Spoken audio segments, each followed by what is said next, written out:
Сәлем баршаңызға, менің арнама қош келдіңіздер.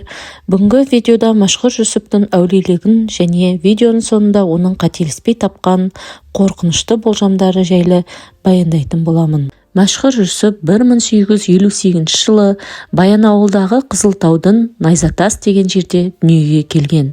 Азан шақырып қойған есімі Адам. 7 жасар кезінен халық әдебиеті үлгілерін жинаумен айналыса бастаған. 15 жасынан бастап ақындық жолға бой ұра бастайды.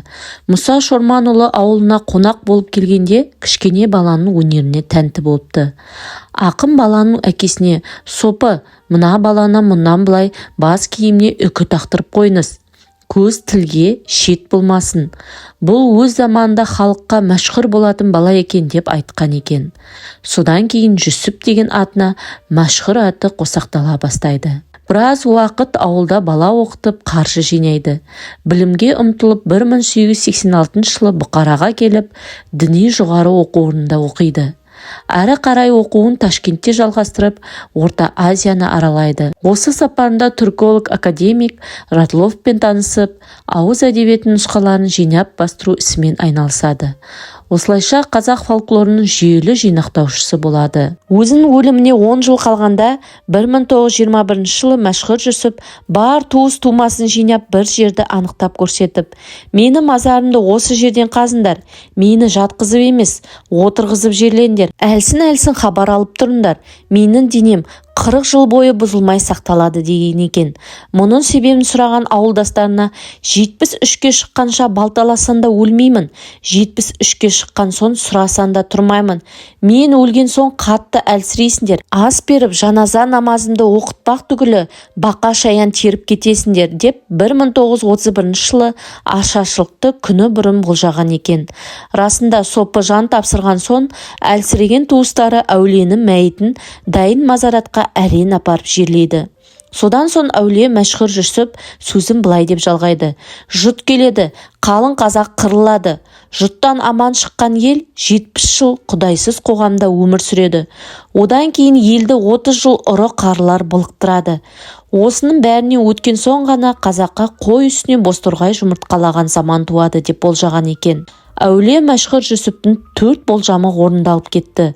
Олар өзінің өлімі, ашаршылық, 70 жыл атеистік компартия, 30 жыл ұры қарынның билеуі. Енді 5-шісі бейбіт, бейқам заман 2021 жылдың соңына келіп тұр екен.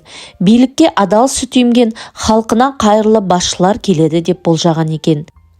Машхур Жүсіп 1931 жылы 27 қарашада қайтыс болған. Бейіті 2 бөлмелі үй түрінде салынған. Төргі үйінде шкаф тұрыпты. Ондағы 2 қатарда араб парсы тілінде жазылған 60 кітап жүйулы тұрған. Шкафтың үстінен тірі күнінде қолданған ер тоқым орын алыпты.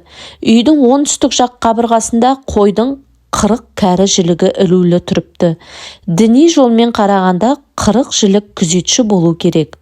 Осы төргі үйдің астын биіктігі 2 метр, ұзындығы да сондай өлшемде терең етіп қаздырған екен. Машхур Жүсіптің денесі осы айтылған жерде жатыпты. Сақал шашы сол қалпында, денесі сары екен. Тірі күнінде толық адам болған болу керек. Кейде сүйегі өте көтеріңкі, іші аздап қабысыпты. Сол жақ аяғы кішкене семіңкірейін депті. Өткені сол аяғын өкшесін, етін бірдене жеген сияқты.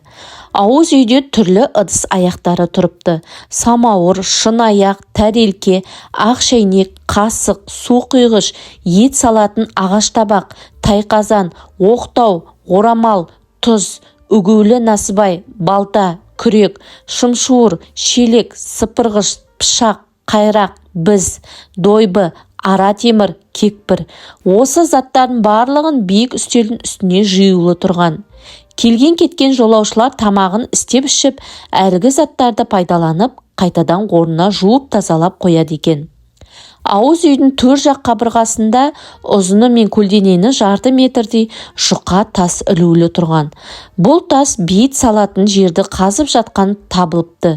Сол тасқа Машхур Жүсіптің өзі 73-ке жеткенше балталаса да өлмеймін, 73-тен әрі сүйресен де бармаймын деген сөзді жазып, мен өлгеннен кейін іліп қойындар деп тапсырған. Машхур Жүсіптің әулиелігіне байланысты әңгімелер.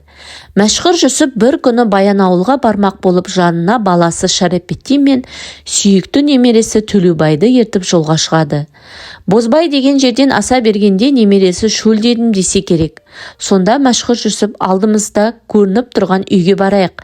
Сонда сендерді бір ауқаттандырып алайын дейді. Үйге тақай бергенде 12-13 жастағы немересі: «Ата, біздің алып шыққан тамағымыз жоқ қой» дегенде қасиетті бабамыз: «Қазір не көрсеңдер де үндемеңдер, ештеңе сұрамаңдар» деп балалардың төбесі құлаған 2 бөлмелі үйге алып келеді. Өзі бірінші боп кіріп, жерге жайғасып отырады. Атты байлап соңынан балалар да кіреді. Сол уақытта атамыз бір дұғаны оқи бастайды. Кенет өзінен өзі алдарына дастархан жайылады. Ұстап келе жатқан тірі жан көрінбесе де, ет салынған табақ, әртүрлі тағамдарға толы ыдыстар келіп дастарханға қойылады. Атамыз жақсы көретін өрік мейіз де бар. Шай құйылған кеселер келіп, босаған ыдыстар жоғары көтеріліп, ауамен қалқып есіктен шығып кете береді. Олардың қайдан келіп, қайда кетіп жатқан түсінбеген Төлеубайдың қорқып, дұрыс тамақтана алмай отырған сезген Мәшһүр Жүсіп: «Қорықпай ішіп жеп тойып алыңдар» деп көңілі қалаған жеп отыра береді. Тамақтанып алған соң Мәшһүр Жүсіп тағы бір қысқа дұғаны оқығанда, алдарына жайылу тұрған дастархан көзден ғайып болады. Ал жолда балаларына: «Жаңа ештеңе ұқпаған боларсыңдар, бізді тамақтандырған жын перілер ғой» депті. Мәшһүр Жүсіп жын періні өз ырқына бағындыратындай әулиелік қасиетке білімнің арқасында қол жеткізген. Әулие өзінің өлер уақытын болжап, сол сәтке үлкен дайындық жұмыстарын жүргізген екен. Мәшһүр Жүсіптің денесінің 21 жыл ашық жатуы әлі күнге дейін жұмбақ. Мәшһүр Жүсіп үлкен баласы Шәріпеттенге: «Мен өлгеннен кейін 41 жылға дейін денем бұзылмайды. Тек жаздың ыстық айлары ақыретімді айырбастап отырыңдар. Қыс керегі жоқ, сонда көздерін жететін болады» деп өсиет етеді. Біреулер денесін шірітпейтін арнайы дәрілік шөптер ішкенін айтады. Ондай дәрі болса басқа әулиелер немесе бақсылар, тіпті байлар неге қолданбады екен? Тіпті топырақтың құнарлығында алғат тартатындар бар. Қалай болғанда да бұл Алланың әмірімен болған жағдай. Мәшһүр Жүсіп бабамыздың мазарына қызыл өкіметтің жендеттері талай келіп, ішіне кіре алмай, немесе жолда ажал құшқан кездері болған. Ал зиратын жермен жексен еткен хатшы да, оны бұзған адамдар да кейін қарғысқа ұшырап, оңбай кетсе керек. Тіпті ұрпақсыз кеткенін көрген жұрт әулиенің ісі ғой десетін. Егер бүгінгі видео ұнаса, видеоға лайк басып, менің арнама тіркеліп, қоңыраушаны басуды ұмытпаңыздар. Назарларыңызға рахмет.